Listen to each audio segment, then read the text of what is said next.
Bapak, Ibu, dan saudara-saudara yang terkasih dalam Tuhan Yesus Kristus, ada satu perdebatan penting yang diungkapkan oleh orang-orang Yahudi atau pimpinan Yahudi berkenaan dengan hal yang menajiskan. Para murid Yesus ditegur oleh mereka dan teguran disampaikan kepada Yesus mengapa murid-muridmu tidak mencuci tangan ketika mau makan, karena najis. Lalu Tuhan Yesus Kristus menyatakan bahwa segala sesuatu yang masuk melalui mulut tidak menajiskan, karena yang masuk melalui mulut akhirnya akan dikeluarkan atau dibuang lagi. Tetapi yang menajiskan adalah segala sesuatu yang keluar melalui mulut dari dalam hati.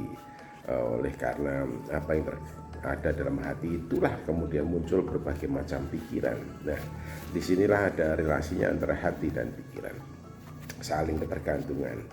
Apa yang menjadi konsumsi pikiran akan mewarnai hatinya. Apa yang ada di dalam hati seseorang akan mempengaruhi pikirannya. Jadi dua-duanya saling ketergantungan dan saling mempengaruhi satu sama lain. Nah, kalau ada ungkapan dari mana datangnya lintah dari sawah turun ke kali, dari mana datangnya cinta dari mata turun ke hati, ini sebenarnya mengandung pengertian bahwa segala sesuatu yang masuk melalui mata, melalui pikiran akan merasuki hati, kemudian membentuk sikap hati seseorang, dan sikap hati itulah yang membuahkan kecenderungan untuk berbuat, berbicara. Oleh karena itu Tuhan Yesus Kristus mengatakan bahwa yang menajiskan adalah segala sesuatu yang keluar dari mulut. Nah, hatinya tidak baik, apa yang keluar dari mulut juga tidak baik. Kalau hatinya tidak baik, apa yang dikerjakannya juga akan tidak baik. Dari hatilah kemudian muncul berbagai macam pikiran positif maupun pikiran negatif, tergantung daripada isi hati seseorang. Oleh karena itu kita harus tahu bahwa yang menajiskan bukan segala sesuatu yang kita konsumsi melalui mulut.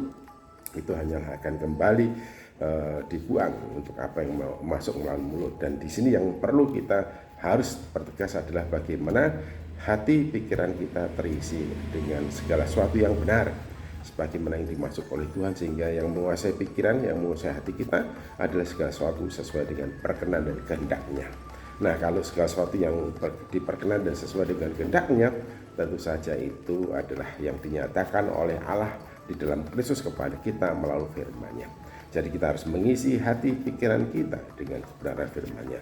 Bila perkataan Kristus dengan segala kekayaan diam di dalam hati dan pikiranmu, sehingga dengan demikian engkau akan melayani dan melakukan segala sesuatu sesuai dengan apa yang dikehendaki dan diinginkan oleh Tuhan Yesus Kristus bagi kamu. Bapak, Ibu, dan saudaraku yang sekasih dalam Tuhan Yesus Kristus, ingatlah akan hal ini. Apa yang keluar dari mulut, apa yang melalui mulut, apa yang keluar dalam perbuatan dikendalikan oleh hati seseorang, dan apa yang ada di dalam hati seseorang itu juga dipengaruhi apa yang dikonsumsi oleh pikirannya.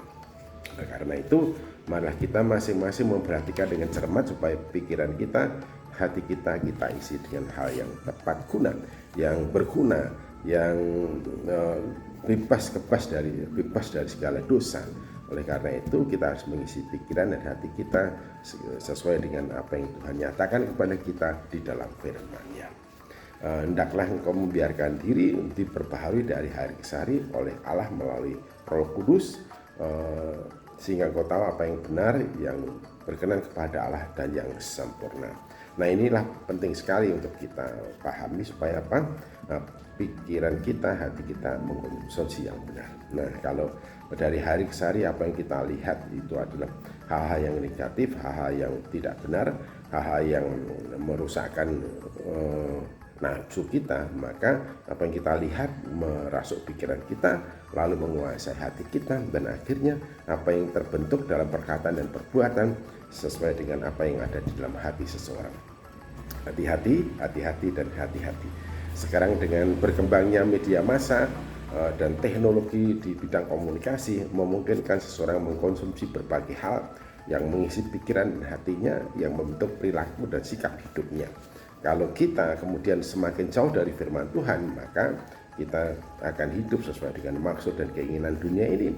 Tapi kita sebagai orang-orang pilihan Allah di dalam Kristus, mestinya kita tahu harus semakin dekat dengan Allah melalui kebenaran firman-Nya, sehingga kita semakin mengenal Dia di dalam Kristus Yesus, dan kita tahu apa yang harus kita lakukan dan bagaimana kita hidup, apa yang harus kita katakan sebagaimana yang Tuhan mau di dalam kehidupan kita. hendaklah perkataan Kristus dengan segala kekayaannya menguasai hati dan pikiran hidupmu. Niscaya engkau akan hidup sesuai dengan maksud dan kehendak Tuhan.